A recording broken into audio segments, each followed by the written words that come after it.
It's 19 till. Joining us again on the Sunrise Morning Show is Sarah Bassil from In Defense of Christians. Sarah, welcome back. Hi, Annie. Thank you so much for having me again. It is so good to have you. Though the topic at hand is not exactly enjoyable, shall we say. The organization Open Doors, which chronicles Christian persecution around the world, comes out every year with what they call their World Watch List. And there are a lot of repeat offenders on there when it comes to countries that have rampant Christian persecution within them. So let's talk about some of the countries on there that are also on IDC's watch list, so to speak, countries of particular concern. Can you give us an idea of what has been going on lately with Christians in Iraq? Sure. So I want to first start by saying thank you for having me. And, when we look at the World Watch List, it's very alarming to see the increased levels of persecution. But I want to start off by talking about some positive news in Iraq.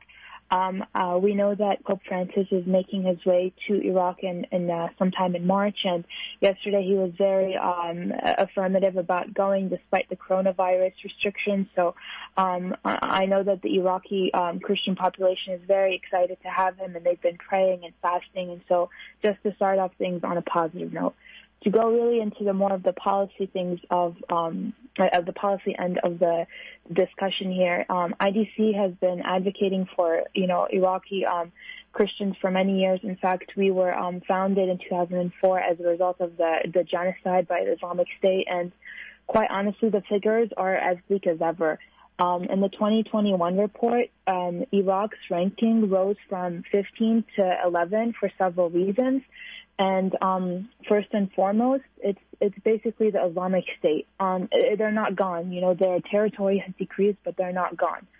And the attacks against Christians happen regularly, and combined with the general political unrest of the country, it's just not a stable region for anybody. And nowadays, there's a more active player in the region, and that's Turkey. And adding to its crimes in Armenia and Syria, Erdogan and his government have increased their support of attacks on churches and Christians being abducted. And we're seeing a lot of increased persecution from towards Christians in the region. So it's very alarming.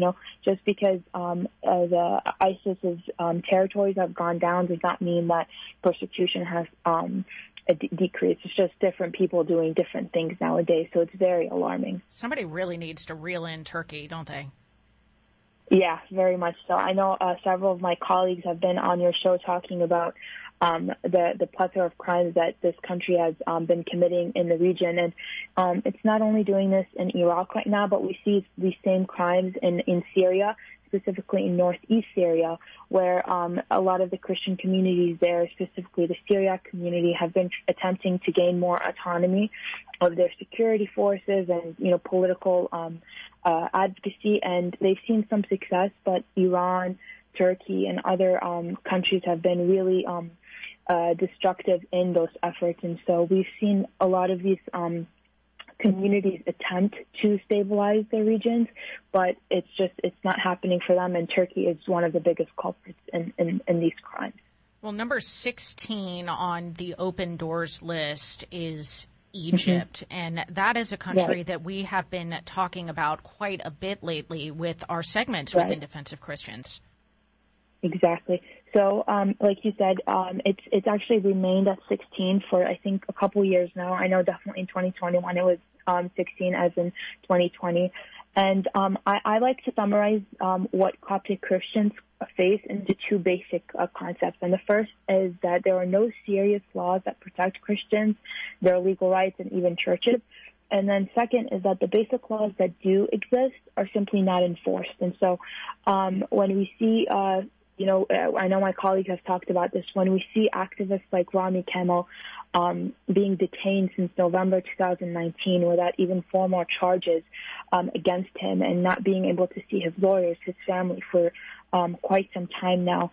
And that's just one example of the thousands. Or we hear about the case of Ms. Saad Thabit, who was an elderly Coptic woman who was stripped naked, beaten, and dragged through the streets in a village. And then years later, the men that assaulted her were simply acquitted and no justice was served. So these are very reflective cases of what the Coptic rights in Egypt are at the moment. And despite having that largest population of Christians in the Middle East, they really are a constant attack, and it's more legal rights than anything. The laws just don't seem to apply to them because first there's not enough laws, and then the judiciary branch is, very selective with what it enforces. So it is a very big issue there. Absolutely. And another big issue is what has been happening in Nigeria. I just opened up the Open Doors report here, and it says persecution level extreme, and the first line of it says more Christians are murdered for their faith in Nigeria than any other country. That's terrifying.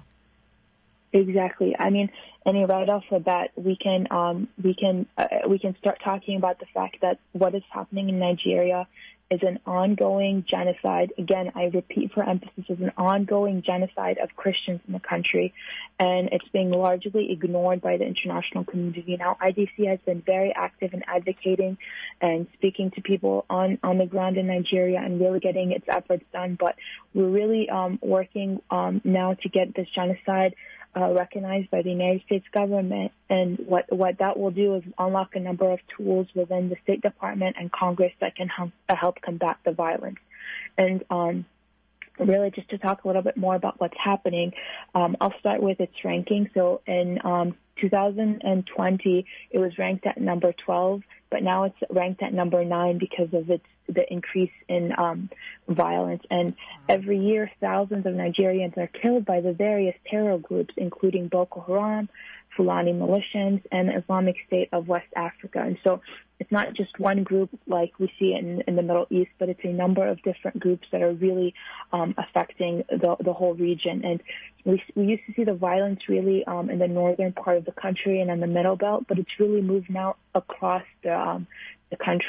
Very alarming because the Buhari government, President Buhari's government, is grossly unbothered by the ongoing genocide, and security forces are doing close to nothing to protect this vulnerable community, despite it being half of the population. So we have a lot of issues with the Nigerian government, and we're working to recognize the genocide here, but the numbers are really alarming, and we need more advocacy efforts in the United States because, our great country has been a very supportive leader in fighting religious persecution, and Nigeria right now is a hotbed for it. Absolutely. Well, I know that you all are doing great work in trying to advocate for Christians in Nigeria, in Egypt, in Iraq, Syria, and all over the world, not to mention Lebanon. We didn't even get to the issues in Lebanon. So we have that's In Defense of that's a totally different segment. We've got In Defense of Christians linked at sunrisemorningshow.com for listeners to check out what you're doing and to support your work. Thank you so much, Sarah Bassil. Thank you so much, Annie. Very nice to hear from you. Likewise. All right.